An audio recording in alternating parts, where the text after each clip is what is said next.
Yes. Today we will discuss about electric field intensity due to conducting cylinder. Conducting cylinder घ्यायचा आणि त्याच्यामुळे electric intensity किती तयार होते ते कळायचे. इलेक्ट्रोस्टॅटिक मधला टॉपिक आहे. कुठला? इलेक्ट्रिक फील्ड इंटेन्सिटी कशामुळे तयार झाली? सिलेंडरमुळे. बरोबर. सो पहिलं काय घ्या? सिलेंडर घ्या. कसलं? कंडक्टिंग सिलेंडर घ्या आणि त्याला चार्ज द्या. काय म्हणतोय बघा.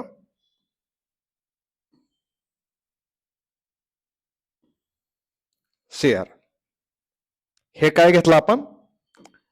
Conducting cylinder A B. Charge plus Q is given to it and it is placed in a medium of epsilon is equal to epsilon 0 K. Dielectric medium मध्ये तो ठेवला. काय केलं? सिलेंडर ए बी घेतला आणि सिलेंडर ए बी ची radius किती आहे? R.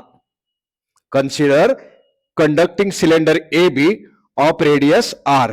It is placed in a medium of permittivity epsilon is equal to epsilon 0 check आणि charge plus Q is given to it and we have to find आपल्याला काय करायचे? P या ठिकाणी त्याची इंटेन्सिटी काढायची. कुठं काढायचे?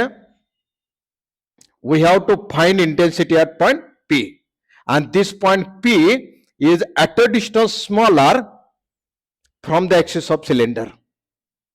काय म्हटलं कळलं?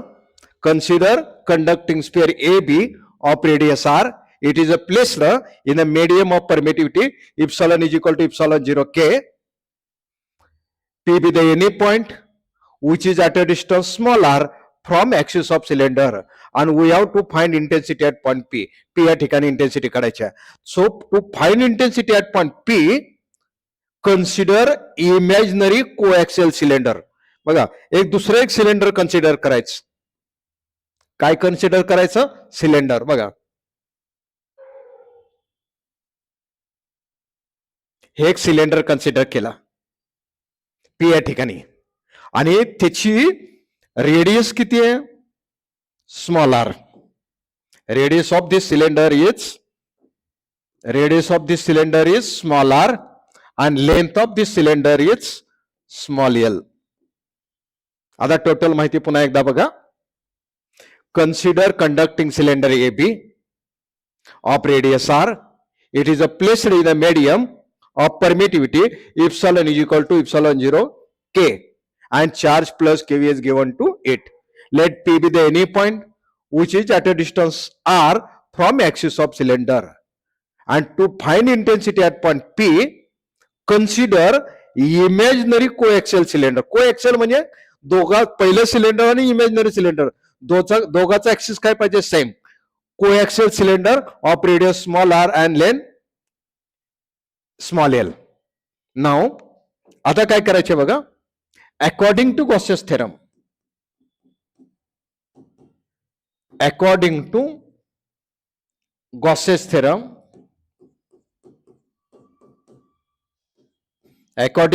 theorem, electric flux phi is equal to Q upon epsilon 0. This is the equation number 1. Gauss's theorem नुसार इलेक्ट्रिक फ्लक्स काढले. But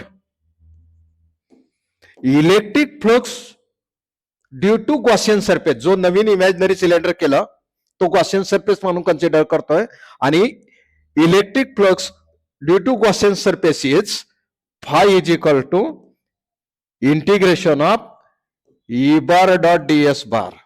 right. आणि E bar dot dS bar म्हणजे काय? E dS cos of theta. म्हणजे dot product वापरलं बघा. काय केलं? A bar is a vector, B bar is another vector and theta is angle between them. Then dot product a bar dot b bar is equal to a b cos of theta. म्हणजे a चं magnitude, b चं magnitude आणि दोघांमधल्या अँगलचा cos. तसा e bar dot ds bar, e चं magnitude e, ds bar चं magnitude ds आणि दोघांमधल्या अँगलचा थिटा. बट थिटा काय असतो?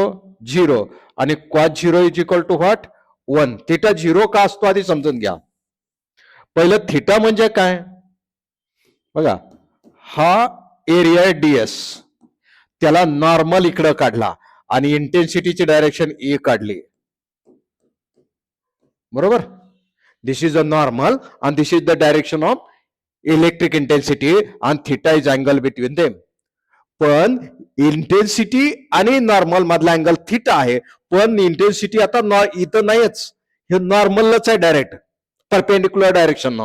त्यामुळे ई इथं आणला की थिटा काय झाला 0 आणि थिटा 0 आला तर cos 0 1.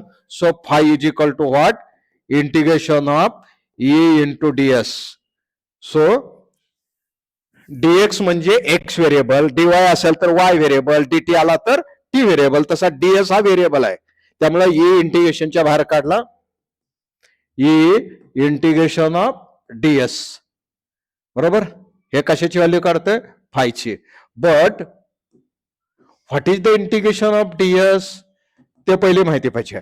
बघा हे इमॅजिनरी सिलेंडर आहे. आता हे इमॅजिनरी सिलेंडर आपण काय केलं, असं हे इमॅजिनरी सिलेंडर आहे, हे इमॅजिनरी सिलेंडर आपण तोडलं तर काय तयार होतं, रेक्टँगल तयार होतं. आणि हा जो सर्कम्फरन्स आहे तर तो इथं लेंथला तयार होतो आणि ही जी हाईट आहे ती लेंथ होते. आणि what is the area of rectangle, 2 pi R L, length into breadth. म्हणून एरिया ऑफ डीएस काय झाला, 2 पाय आर एल. आता ही व्हॅल्यू इथं भरा. So phi is equal to what, E आणि integration of dS 2 pi R L. आणि this is the equation number 2. हे दुसरे इक्वेशन घेतला. आता from equation 1 and 2, from equation 1 and 2 बघा, इक्वेशन 1 मध्ये गॉसेस थेरम प्रमाणे इलेक्ट्रिक प्लस काढला आणि हे गॉसियन सरफेस म्हणजे फॉर्म्युलेच्या आधारे इलेक्ट्रिक प्लस काढला. हा पण फाय आहे, हा पण फाय, एलएचएस इक्वल आहे त्यामुळे आरएचएस इक्वल करायच्या. म्हणजे याची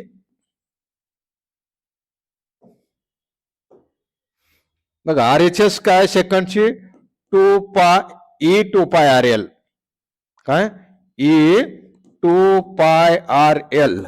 आणि इक्वेशन नंबर 1 ची आरएचएस क्यू अपॉन एप्सिलॉन 0. आता इंटेन्सिटी काढायची आपल्याला, we have to find electric field intensity. म्हणजे ई इथं ठेवा, बाकी सगळ्या क्वांटिटी पलीकडे न्या.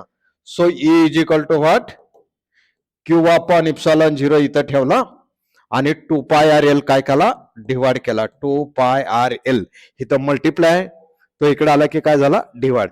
आता रिअरेंजिंग टर्म केल्या, Q upon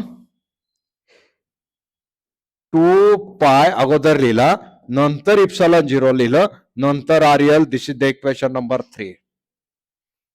this is the expression for electric field intensity due to charged cylinder. किती आली, ई म्हणजे चार्ज दिलेला, आर म्हणजे ज्या डिस्टन्सला तुम्ही इलेक्ट्रिक फील्ड काढणार आहे ते डिस्टन्स, आणि एल म्हणजे length of the cylinder, right. But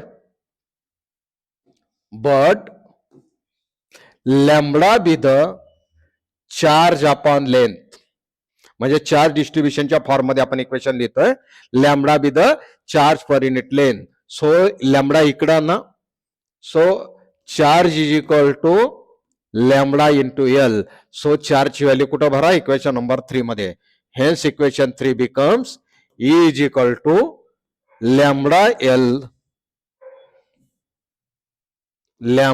L upon 2 pi epsilon 0 R L. आणि एल काय केले, ह्या एल ला हा L cancel. Hence E is equal to lambda upon 2 pi epsilon 0 R. What is lambda, charge upon length. Charge किती दिलाय बघायचं आणि त्या सिलेंडरची लेंथ त्याला डिवाइड करा. सिग्मा म्हणजे चार्ज अपॉन लेंथ. कुणाचा चार्ज, ह्या जो ए बी सिलेंडर दिलाय त्याचा, आणि लेंथ ऑफ द वायर सुद्धा किती घेतली आपण, एलच घेतली. Hence lambda upon 2 pi epsilon 0 R. Final expression इंटेन्सिटीचं काय झालं, lambda upon 2 pi epsilon 0 R. Thank you very much.